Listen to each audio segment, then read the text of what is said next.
5 ans de mariage, pas un seul Noël ensemble. Pour le surprendre, je prends un billet en secret. Devant le chalet, l'employé accueille mon mari et une autre femme, monsieur et son épouse sont arrivés. Glacé, je souris froidement et appelle. 5 ans de mariage et nous n'avions jamais passé un réveillon de Noël ensemble. Cette année, j'ai acheté un billet de train en secret pour lui faire une surprise. En arrivant devant la porte de sa villa, l'employé de maison a ouvert pour l'accueillir, lui et une autre femme. Monsieur et son épouse sont arrivés. Ils se sont regardés tendrement, main dans la main. J'étais paralysé. J'ai esquissé un sourire glacial et j'ai sorti mon téléphone. 3 minutes plus tard, il sortait en courant dans la rue comme un fou. Dans le TGV qui se dirigeait vers le nord de la France, le soir du réveillon de Noël, le chauffage était à fond. Une épaisse couche de givre s'était formée sur la vitre de la fenêtre. J'ai passé doucement le bout de mon doigt sur le verre, observant les lampes désolées de la Bourgogne-Franche-Comté défiler à toute vitesse.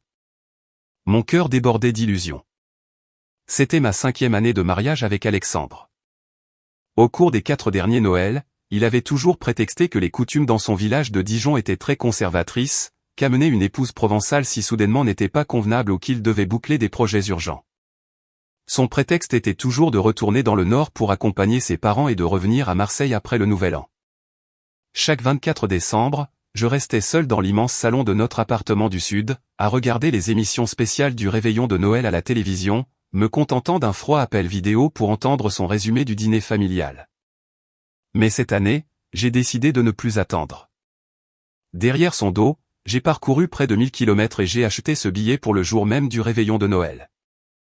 Dans mon sac de voyage, je transportais de très chers nougats artisanaux pour ses parents, une écharpe en laine mérinos tissée de mes propres mains et un papier que l'on venait de me donner à la clinique.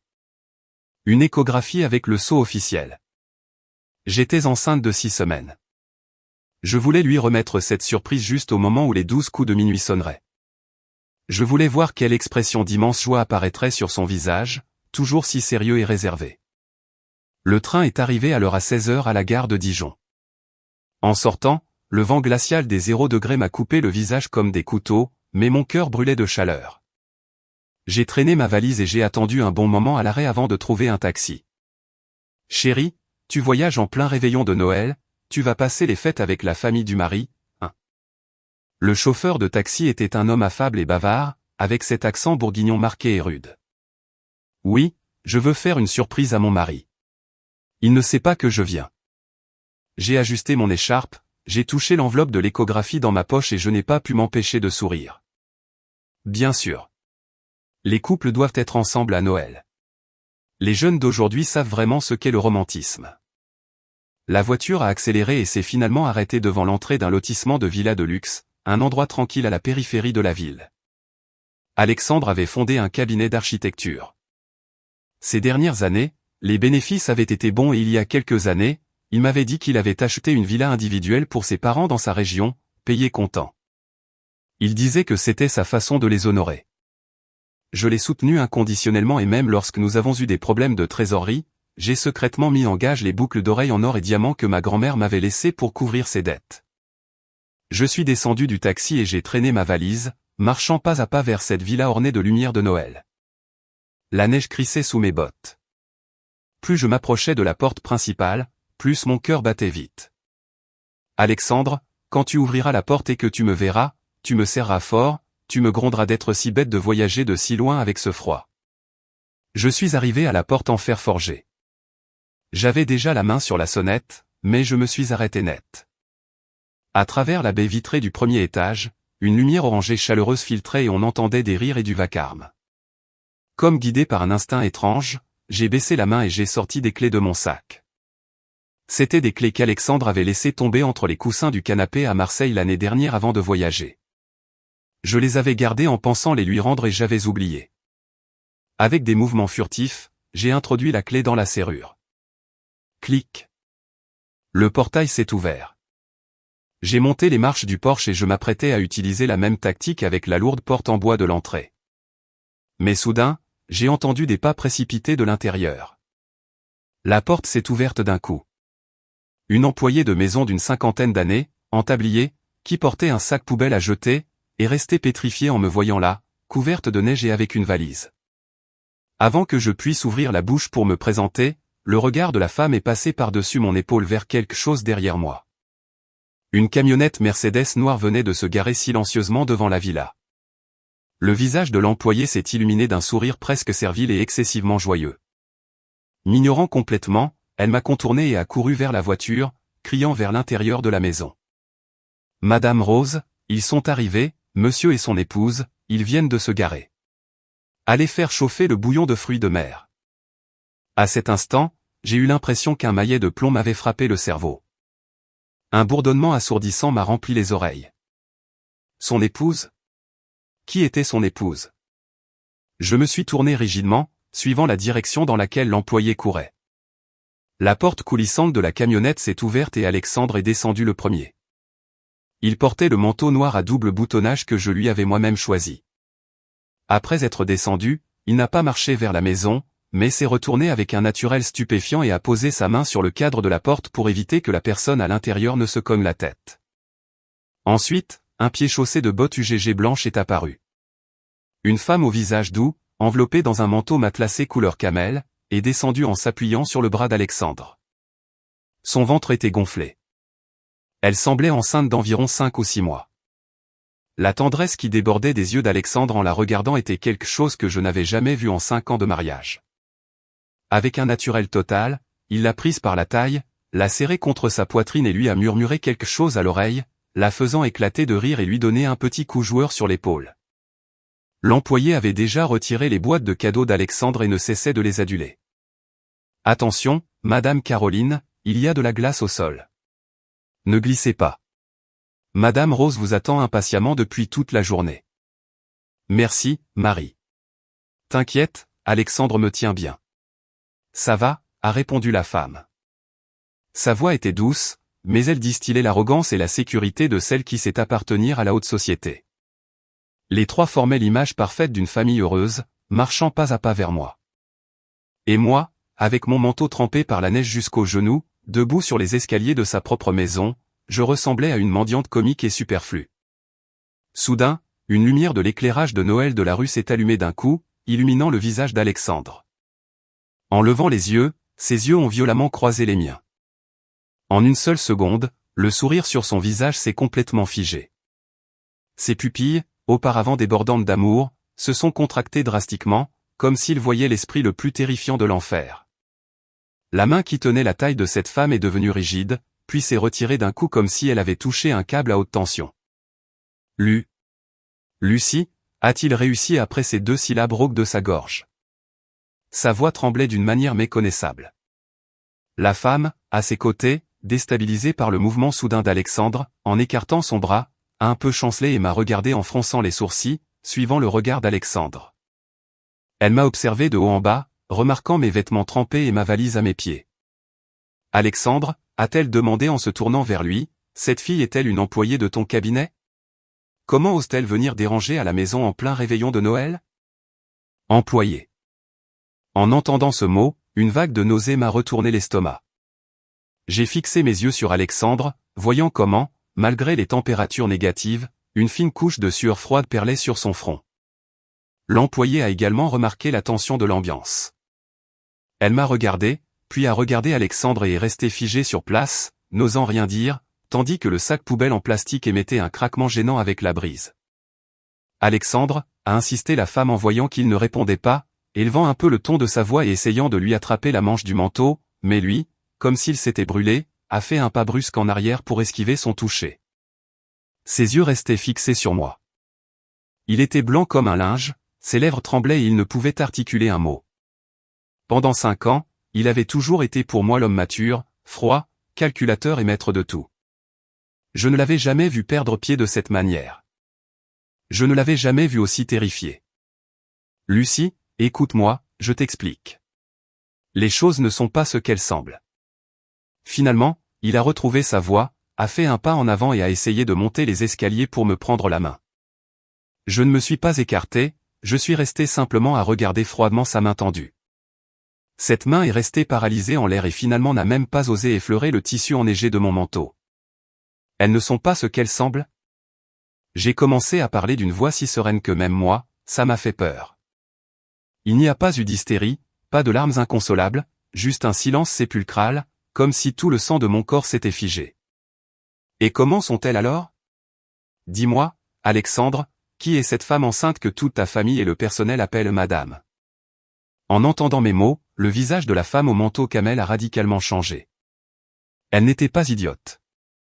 Mon ton glacial et catégorique, ajouté à la réaction au bord de l'effondrement d'Alexandre, lui ont fait rapidement faire le lien. Instinctivement, elle a protégé son ventre proéminent des deux mains. Et un éclair de panique a traversé ses yeux, se transformant presque instantanément en un mélange d'hostilité et de méfiance. Qui croyez-vous être? S'est avancée Caroline, prenant l'initiative avant Alexandre. Bien que sa voix fût fragile, elle dénotait l'autorité de quelqu'un de bonne famille. Je suis Caroline, l'épouse légitime d'Alexandre. Madame, j'exige que vous parliez avec un peu plus de respect. L'épouse légitime.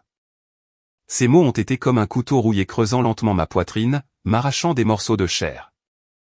Je n'ai pas pu m'empêcher de baisser la tête et de laisser échapper un rire court.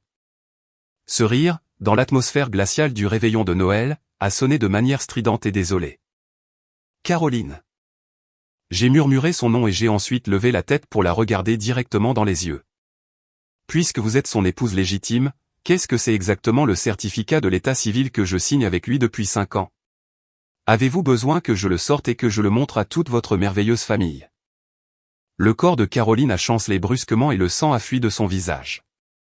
Elle a tourné la tête incrédule, regardant Alexandre d'une voix tremblante.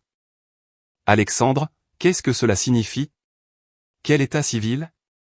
Ne m'as-tu pas dit que tu travaillais juste dans le sud pour monter l'entreprise et que tu étais célibataire? Caroline, s'il te plaît, ne t'énerve pas. Attention au bébé. Alexandre a paniqué. Instinctivement, il a voulu la retenir, mais en remarquant du coin de l'œil mon regard de glace, il a retiré sa main de force. Il semblait pris dans une agonie au bord de la folie. Ce n'est pas comme ça, Caroline? Écoute-moi, c'est très compliqué. As-tu fini ton numéro, Alexandre? J'ai interrompu ses balbutiements et ses excuses pathétiques. J'ai regardé cet homme que j'avais aimé pendant 5 ans. Je l'ai vu s'effondrer de panique pour une autre femme et l'enfant qu'elle portait. Pendant ce temps, pendant ces mêmes 5 ans, chaque fois que je l'appelais au milieu de la nuit, morte de douleur à cause de mes règles ou malade de fièvre, il me congédiait toujours d'un rapide « Je suis très occupé avec le projet ». Et même moi, qui avais traversé le pays enceinte pour le retrouver, je ne recevais en retour que cette farce grotesque et absurde. La dernière étincelle de chaleur dans mon cœur s'est transformée en glace massive. Je n'ai plus prêté attention à leur discussion. Lentement, j'ai mis ma main dans ma poche et j'ai sorti mon téléphone. De l'intérieur de la maison, la mère d'Alexandre a semblé entendre le tumulte et marchait à pas rapides vers le vestibule. À travers la vitre de la porte, j'ai pu voir le visage de cette vieille dame rayonnant de bonheur à l'approche de son petit enfant. Alexandre, mon fils, Caroline, qu'est-ce que vous faites là à la porte? Entrez, il fait très froid. La voix joyeuse de Madame Rose a résonné fortement. Devant Alexandre, j'ai déverrouillé mon portable, j'ai composé calmement un numéro et j'ai appelé. En voyant mon geste, la terreur dans les yeux d'Alexandre a atteint son paroxysme.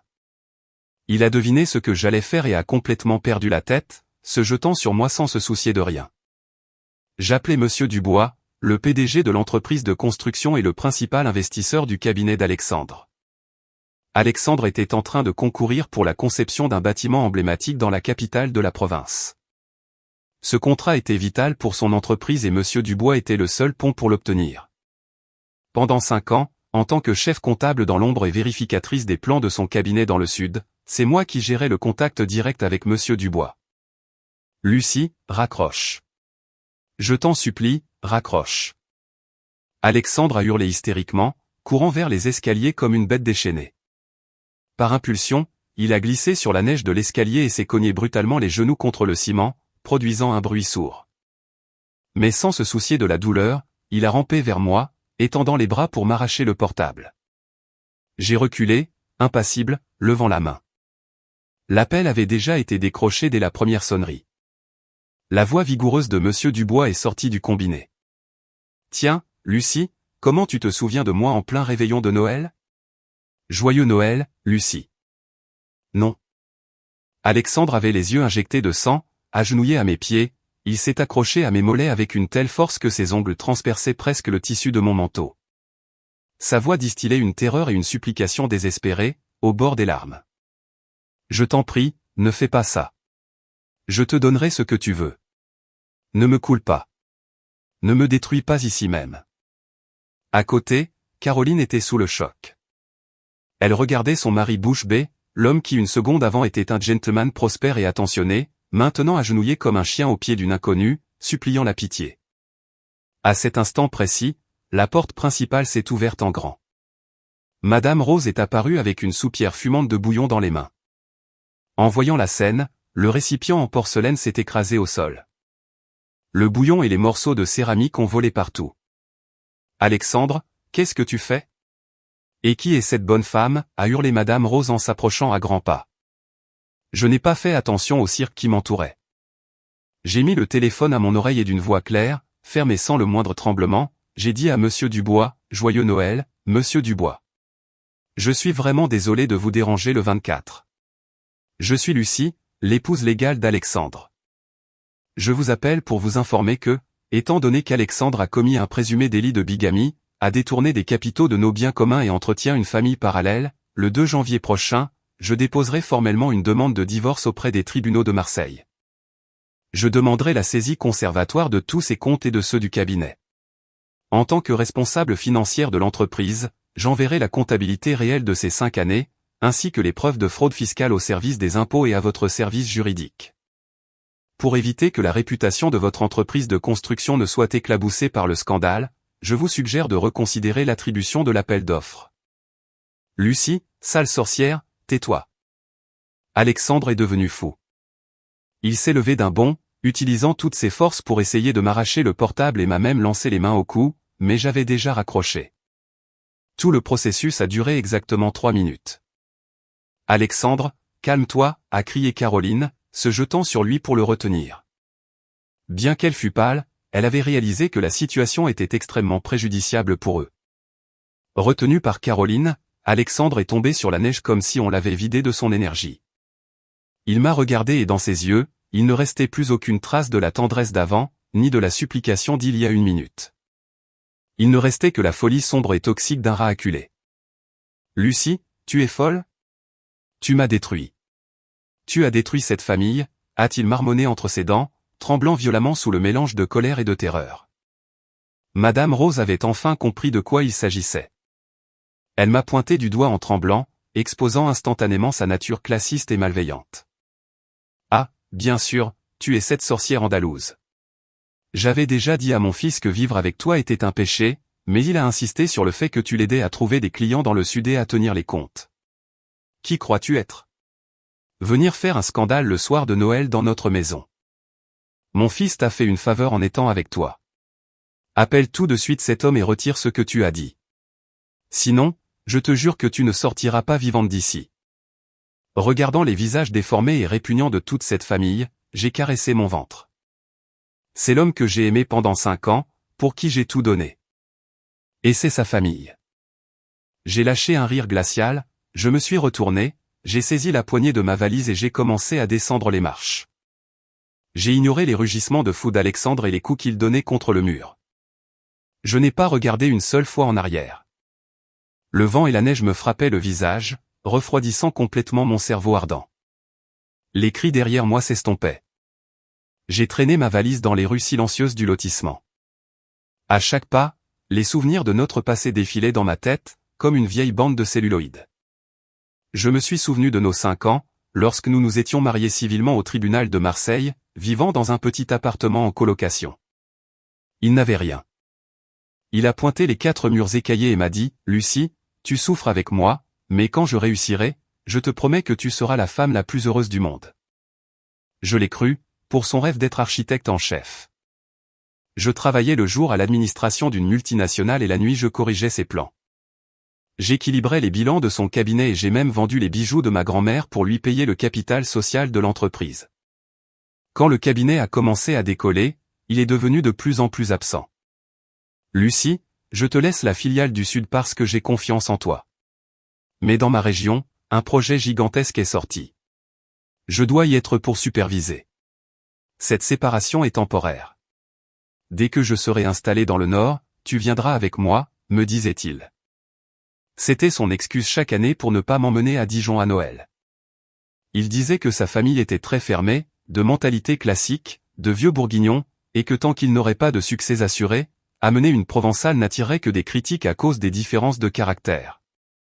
Il disait qu'il le faisait pour me protéger et éviter que ses parents ne me fassent des affronts. Et moi, idiote que j'étais, j'ai confondu son égoïsme et sa manipulation avec le plus profond des soins. Lucie, arrête-toi là. Des pas bruyants et maladroits ont résonné derrière moi, accompagnés de halètements violents. Alexandre, sans même avoir mis son manteau, en pleine tempête de neige et ne portant qu'un fin pull en laine, m'avait poursuivi pieds nus. Il avait perdu ses chaussures dans le chaos. L'un de ses pieds laissait une traînée de sang brillant sur la neige immaculée. Il a attrapé la poignée de ma valise avec une force démesurée. Il tremblait sans contrôle. Je ne savais pas si c'était à cause du froid glacial ou de la peur atroce. Lucie, s'il te plaît, ne pars pas, écoute-moi. D'accord.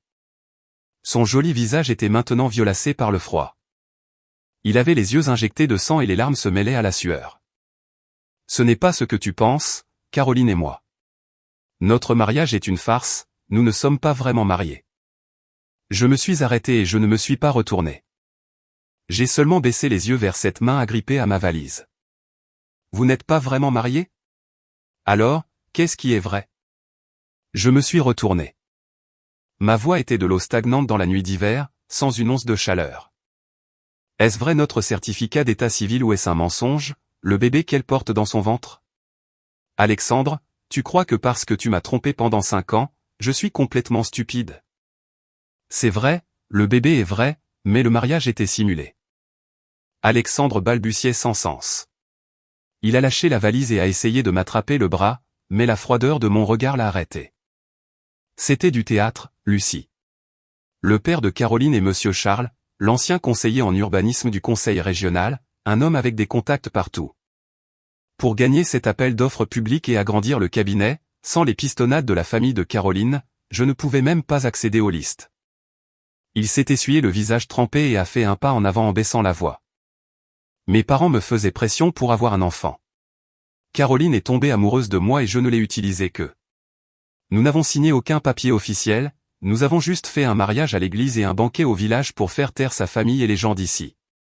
Voir cet homme avec son masque de décence, justifiant son égoïsme, son avarice, sa trahison et son arrivisme d'une manière si dégoûtamment solennelle, m'a donné la nausée. L'utiliser. J'ai lâché un rire amer.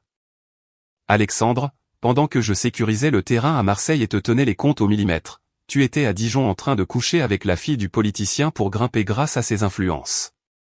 Appelles-tu cela utiliser? Appelles-tu cela m'aimer?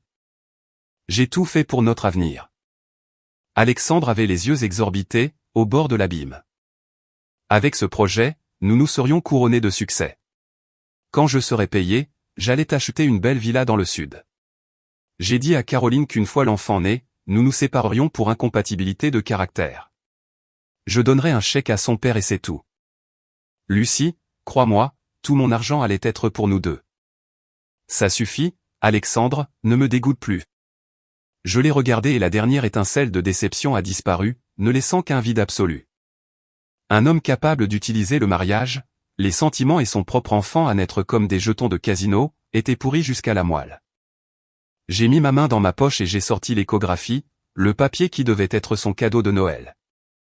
Sous son regard de confusion, je l'ai déchiré en 1000 morceaux devant son visage et j'ai laissé le vent emporter les restes de papier vers l'obscurité de la neige. Lucie, qu'est-ce que c'était? Son cœur a fait un bond. Un mauvais pressentiment l'a envahi. Rien, juste des ordures, ai-je dit en ouvrant les mains et en le regardant avec froideur. Alexandre, prépare-toi à ce qui vient. Ce que j'ai dit à Monsieur Dubois il y a 3 minutes, je vais le respecter à la lettre. Tu voulais le succès, n'est-ce pas? Eh bien, je vais te le détruire de mes propres mains.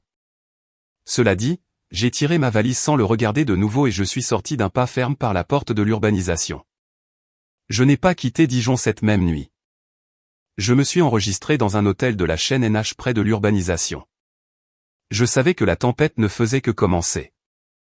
Si je m'enfuyais vers le sud comme un chien battu, il semblerait que c'est moi qui avais fait quelque chose de mal.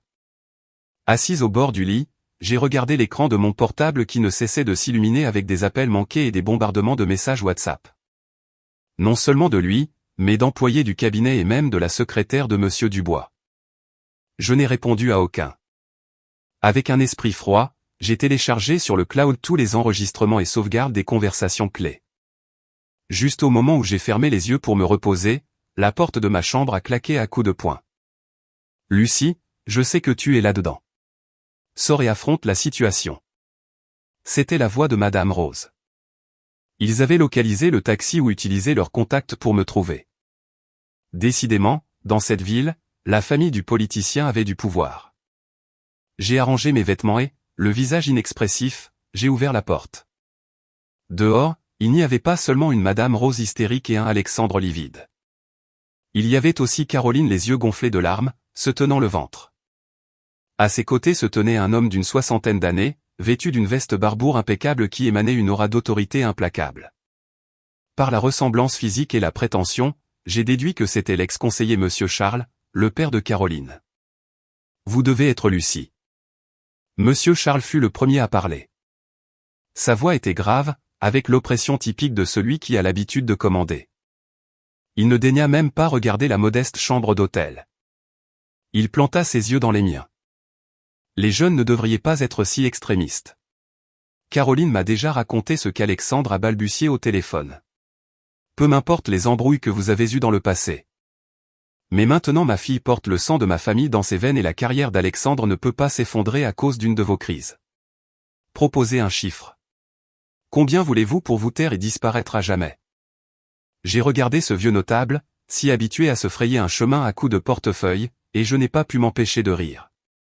Monsieur Charles, vous êtes dans la politique depuis si longtemps que vous croyez que la loi a aussi un prix sur le marché? Je lui ai soutenu le regard sans céder d'un millimètre. Mon ton était serein, mais chaque mot était une aiguille. Alexandre et moi avons signé à l'état civil il y a 5 ans.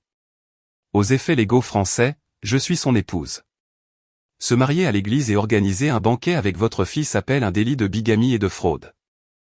Vous, en tant que figure publique, au lieu d'enseigner à votre fille et à votre gendre à respecter la loi, venez le soir de Noël menacer la victime. Ce sont là les valeurs de votre prestigieuse famille? Quelles énormités dites-vous, a hurlé Madame Rose en me montrant du doigt. Quelle bigamie et quelle baliverne! Nous l'avons célébré au village devant tout le monde. L'enfant que porte Caroline est le premier-né des Garcia. Toi, poule stérile, qui accapare mon fils dans le sud depuis 5 ans sans nous donner un sou.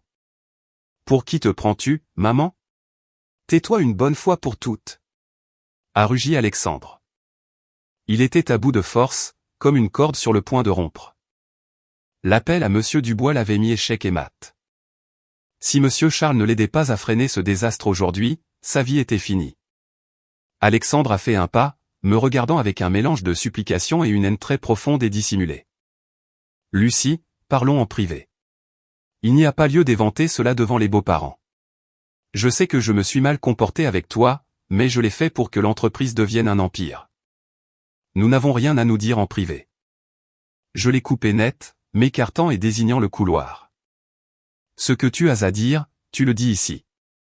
Et vous, mademoiselle Caroline, qui vous emplissiez la bouche d'être l'épouse légitime, j'espère que vous voyez maintenant clairement le genre de racaille que vous avez à vos côtés.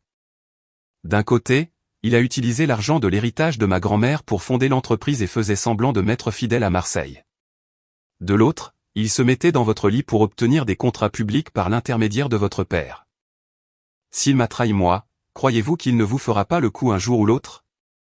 Caroline a tressailli violemment et a tourné la tête vers Alexandre.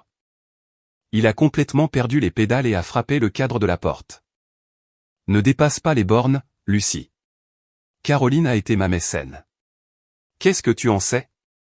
Tu crois que parce que j'ai facturé 2 factures et regardé des plans, tu es indispensable? Sans Monsieur Charles, nous n'aurions même pas franchi le seuil du registre public. Faut-il vraiment nous détruire tous à Noël pour que tu sois satisfaite? En le voyant retirer son masque, furieux et mesquin, la dernière trace de dignité qui restait à notre mariage s'est évanouie. Les lumières à détecteur de mouvement du sombre couloir de l'hôtel se sont allumées d'un coup avec le claquement de porte d'Alexandre, projetant une lumière pâle sur nous. Monsieur Charles, voyant que la manière forte ne fonctionnait pas, s'est éclairci la gorge et a adopté ce ton glissant des vieux politiciens. Mademoiselle Lucie, même si Alexandre perd ses manières, il a raison sur un point. Le monde réel fonctionne ainsi. Si vous rendez ce scandale public, nous perdrons tous et vous n'en tirerez pas un centime. D'un seul appel, je peux faire en sorte que Monsieur Dubois oublie l'affaire. Et pour ce qui est du délit, vous savez à quel point les tribunaux en France sont lents. Des années de paperasse pour qu'il écope finalement d'une peine avec sursis. Asseyons-nous. Je vous offre une somme qui vous réglera la vie. Vous retournez en Provence-Alpes-Côte d'Azur et tout le monde est en paix. Papa, qu'est-ce que tu dis, a éclaté Caroline en un flot de larmes, agrippant le bras de son père avec désespoir. Il m'a trompé. C'est un homme marié. Où est ma place? Et que va devenir mon enfant? Toi, tais-toi, lui a lancé Monsieur Charles avec dureté, la regardant avec mépris pour sa faiblesse. Pour lui, la réputation de son nom et son prestige à Dijon valaient plus que tout. Si le jour de Noël éclatait le scandale de son gendre bigame, son héritage serait ruiné. Il devait m'écraser là.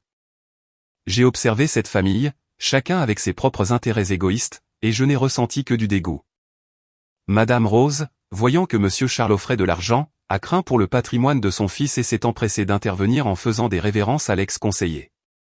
Monsieur Charles, pour l'amour de Dieu, ne donnez pas tant à cette arriviste. Elle était la comptable de mon fils dans le Sud, à savoir combien d'argent elle a déjà volé derrière notre dos. Chaque euro qu'Alexandre possède est le fruit de la sueur de notre famille. Madame Rose, croyez-vous vraiment que l'argent que gagne votre fils est de l'argent propre, ai-je dit avec un sourire froid. Alexandre, puisque tu dis que je ne suis qu'une simple comptable, as-tu expliqué à ton beau-père le politicien comment, pendant ces 5 années, à travers des sociétés écrans dans le Sud, tu as détourné des fonds vers un compte ici dans ton village? Croyais-tu que la fraude fiscale était un jeu d'enfant? Chaque mouvement d'argent, chaque contrat gonflé porte ta signature, mais je les ai tous documentés. Cet argent que tu as utilisé pour payer de faux banquets de mariage, pour acheter la villa, plus de la moitié est mon patrimoine commun, sans parler de la partie secrète des frais de représentation que tu as utilisé pour payer des pots de vin aux conseillers d'ici. En prononçant le mot « pot de vin », un silence de ciment est tombé sur le couloir. Le visage de Monsieur Charles a radicalement changé. Ses yeux hautains se sont remplis de panique et de fureur meurtrière. C'était un vieux routier. En entendant cela, il a su instantanément le champ de mine que cet idiot d'Alexandre avait planté à ses pieds. Si ces documents arrivaient au parquet national financier, non seulement Alexandre tomberait, mais il entraînerait la moitié de la mairie et lui-même. Alexandre, qu'est-ce que cela signifie? Monsieur Charles s'est retourné et a giflé Alexandre d'une gifle retentissante qui a résonné dans tout le couloir. La tête d'Alexandre a tourné et un filet de sang a jailli de sa lèvre. Sans temps pour s'essuyer, il est tombé à genoux devant Monsieur Charles, s'accrochant à son pantalon. Monsieur Charles, je vous jure que ce n'est pas ça. Ce compte est blindé. Elle invente tout.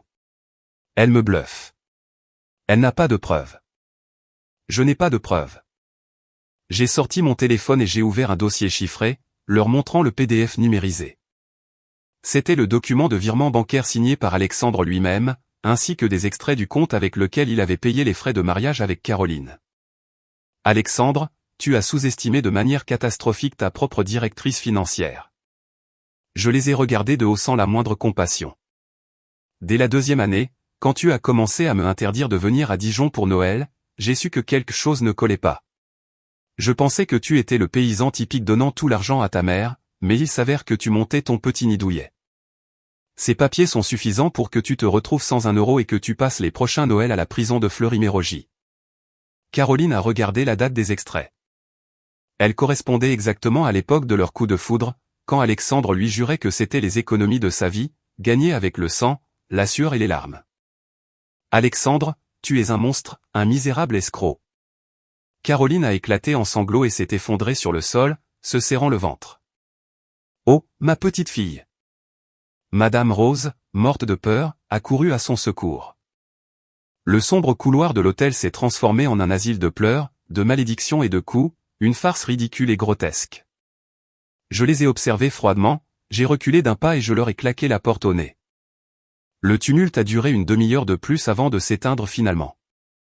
En raison de sa crise de nerfs, Caroline a commencé à saigner. Monsieur Charles, le visage décomposé par l'humiliation, a appelé une ambulance du SAMU. Madame Rose et Alexandre, terrifiés, sont partis en courant derrière la civière. La pièce est redevenue silencieuse. Je me suis assise au bureau étroit, la lumière fluorescente baignant mon visage. Mes mains étaient trempées de sueur froide et je ressentais une légère douleur au bas-ventre. J'ai respiré profondément. Je me suis servi un verre d'eau chaude et j'ai essayé de me calmer. Ce n'était pas encore le moment de m'effondrer. J'ai allumé l'ordinateur portable et mes doigts ont commencé à voler sur le clavier. En tant que conseillère fiscale expérimentée, je savais comment décortiquer un réseau de blanchiment d'argent en un temps record. J'ai téléchargé toutes les données du cloud, les fausses factures, les virements vers des paradis fiscaux internes et les bilans de la société à responsabilité limitée Provençale. J'allais passer toute la nuit à consolider ces données en une chaîne de preuves irréfutables. À 3 heures du matin, alors que Dijon dormait après les festivités de Noël, j'ai reçu dans ma boîte mail le projet de convention de divorce. Je l'avais demandé à un ami avocat à Marseille au cas où, avant de prendre le train. Je n'avais pas imaginé que je l'utiliserais si tôt. Mon téléphone a vibré. C'était un SMS d'un numéro inconnu.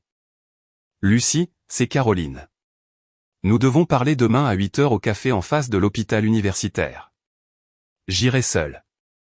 J'ai souri avec cynisme. Caroline avait retrouvé la raison très vite. Le fait qu'elle ait pu me donner rendez-vous derrière le dos de son père et d'Alexandre prouvait que la jeune femme de la haute société n'était pas une simple demoiselle sans défense. Le matin de Noël, sous une fine bruine glaciale, je suis entré dans le café. Comme c'était un jour férié, il n'y avait personne.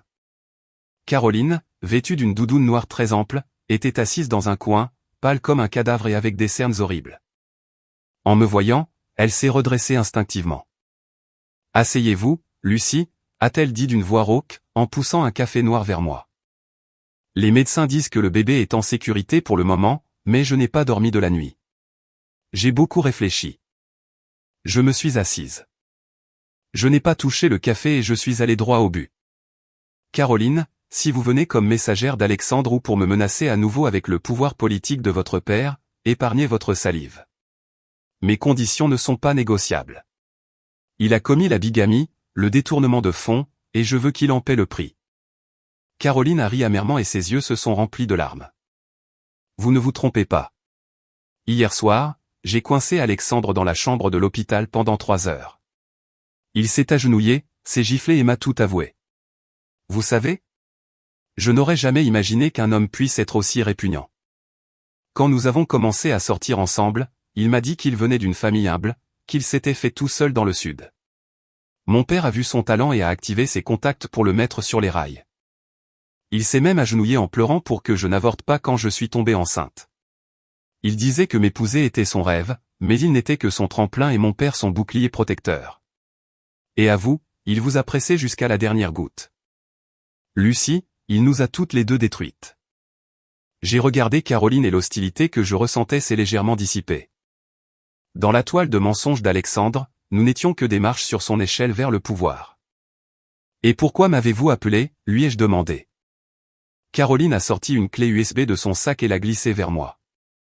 Voici les livres de comptabilité B des projets qu'il a obtenus à Dijon grâce à mon père et des enregistrements de ses dîners secrets avec des directeurs généraux et des conseillers municipaux. Mon père est à la retraite, mais son ego est plus grand que son éthique. Hier soir, il a tenté de faire taire ça et de chercher des voyous pour vous faire taire. Je l'en ai empêché. Je ne permettrai pas que mon père finisse aux journaux télévisés à cause de ce salaud, et encore moins que mon enfant porte les noms d'un escroc et d'un polygame. J'interromprai la grossesse. Je ne veux rien savoir de lui. Elle m'a regardé dans les yeux avec une détermination féroce. Ceci, avec vos audits, est suffisant pour le mettre à Fleury-Mérogis. Je ne veux pas un centime de lui. Je veux le voir ruiné et humilié publiquement, mais je vous demande une chose en retour. Quand vous récupérez votre argent, laissez mon père en dehors de ça. Il n'a pas tiré de bénéfice économique de tout cela, il s'est juste laissé tromper par Alexandre pour l'aider. J'ai regardé la clé USB sur la table et j'ai ressenti un profond respect pour elle. Au milieu de l'anéantissement de sa vie personnelle, elle ne s'est pas effondrée, mais a effectué un contrôle des dégâts parfaits et mortels pour sauver sa famille et couper la tête à Alexandre. D'accord, ai-je dit, en prenant la clé USB. Caroline a soupiré de soulagement et s'est reculée comme si on lui avait enlevé 100 kilos. Elle m'a remis un document signé. C'était une confession écrite où Alexandre admettait l'escroquerie du faux mariage civil. J'ai sorti ma propre convention de divorce, parfaitement valide légalement, et je la lui ai tendue. Donnez-la de ma part à Alexandre. Dites-lui que le 2 janvier, à la première heure, je l'attends aux tribunaux de Marseille. S'il ne la signe pas, je lui enverrai l'ordre d'arrestation du procureur directement à la porte. Le 26 décembre, j'ai pris un TGV de retour vers la Provence-Alpes-Côte d'Azur. Je laissais derrière moi la neige de la Bourgogne, mais ma guerre venait de commencer. En arrivant à l'appartement à Marseille, je n'ai même pas défait ma valise. J'ai convoqué mon avocat expert en délices économiques et un ami auditeur dans le salon. La table s'est remplie d'extraits bancaires. Mon Dieu, Lucie, regarde ça, a dit mon ami auditeur en montrant des lignes opaques sur le moniteur. Pendant 5 ans, sous prétexte de paiement à des sous-traitants et d'achat de matériaux pour le cabinet de Marseille, il a détourné près de 400 000 € vers 3 comptes de particuliers à Dijon et il s'avère que ces particuliers sont ses oncles et le fils de son employé de maison. J'ai eu un frisson, c'est-à-dire que dès la 2e année de mariage, il a planifié de saigner notre entreprise en blanchissant les bénéfices communs pour les transformer en son fonds de pension privée. Exact. C'est de l'abus de confiance et de la gestion déloyale continue, a statué mon avocat. En ajoutant la clé USB de Caroline avec les pots de vin. Si nous tirons sur la couverture, non seulement il doit vous rembourser jusqu'au dernier centime, mais il encourt plusieurs années de prison ferme. Eh bien, tirez sur la couverture avec tout ce que vous avez, ai-je dit en caressant mon ventre. Je n'ai pas fermé l'œil pendant des jours, élaborant le rapport d'expertise comptable parfait. Le 30 décembre, incapable de supporter la pression de la saisie conservatoire imminente, Alexandre est descendu à Marseille, escorté par 2 des associés fondateurs du cabinet. Nous nous sommes réunis dans la salle de réunion de l'entreprise. L'ambiance était irrespirable. Il avait perdu 5 kg. Il n'était pas rasé et avait les yeux creux. Allez, Lucie, nous sommes tous amis, a tenté de concilier un associé mal à l'aise. Alexandre et l'entreprise sont à bout. Monsieur Dubois a annulé tous les contrats. N'allons pas devant les tribunaux, nous coulerons tous. Je ne me suis même pas assise. J'ai jeté mon rapport d'audit et la convention de divorce sur la table d'un coup sec. La manière de régler cela dépend de l'attitude de ce monsieur. J'ai fixé Alexandre. Alexandre m'a regardé, les yeux injectés de sang, et a lâché un rire rauque. Quelle chienne tu es, Lucie. Tu t'es alliée avec Caroline. Son père m'a détruit. Il a annulé tous mes projets. Caroline a avorté.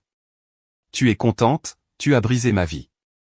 Le mot « avorter » m'a fait un pincement au cœur. Caroline avait été capable d'aller jusqu'au bout. C'était le prix à payer pour avoir joué avec nous.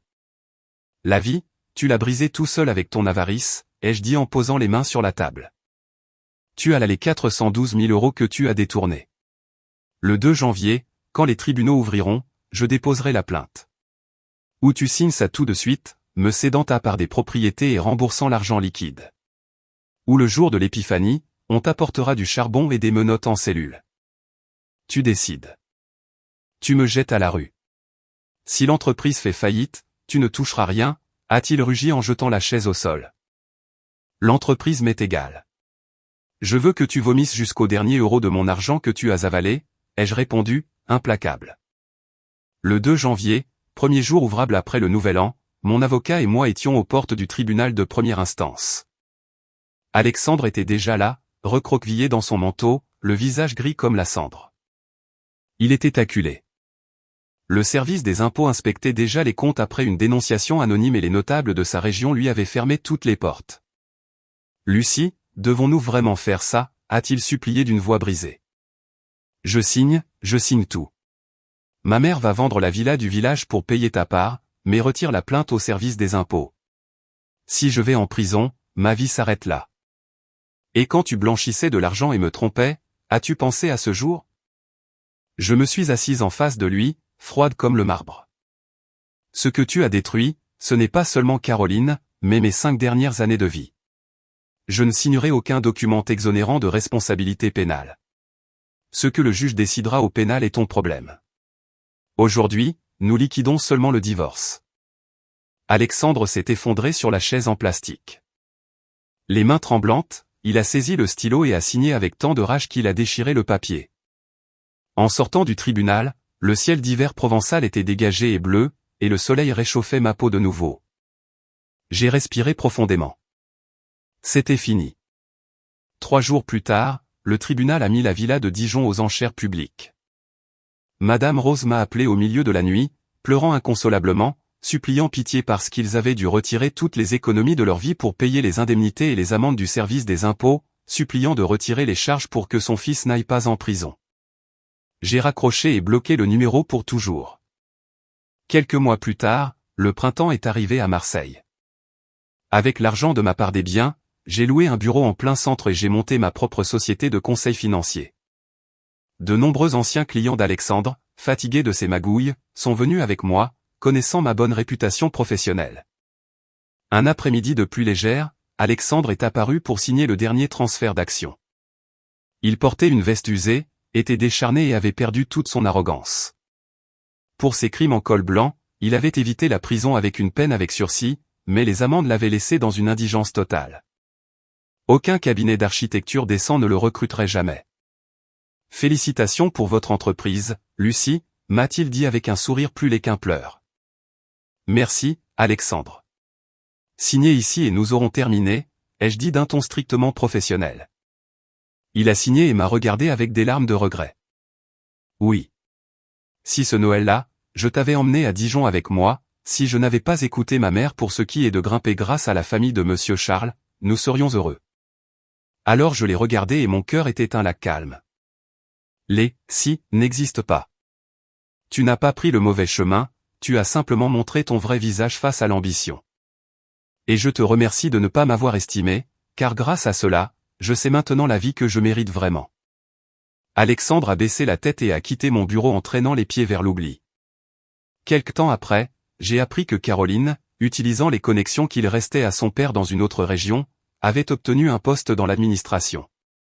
Elle a refusé de se remarier et a décidé d'élever seule, en mère célibataire, forte et indépendante, la fille qu'elle a finalement décidé d'avoir. Loin de toute cette toxicité. Je lui ai souhaité le meilleur en silence. Un nouveau réveillon de Noël est arrivé. Cette fois, il n'y a pas eu de train glacé, de paysages enneigés, ni de mensonges dégoûtants. J'ai invité mes jeunes employés, qui n'étaient pas rentrés chez eux pour Noël, à dîner dans un restaurant spectaculaire du centre de Marseille avec vue sur le Rhône. Pendant que les feux d'artifice éclataient dans le ciel se reflétant dans le fleuve, j'ai levé ma coupe de vin et j'ai caressé mon ventre, qui avait retrouvé sa forme originale après avoir surmonté les étapes les plus difficiles. La tempête était passée. Au son des 12 coups de minuit en fond sonore, j'ai porté un toast à ma renaissance, brillante, indépendante et absolument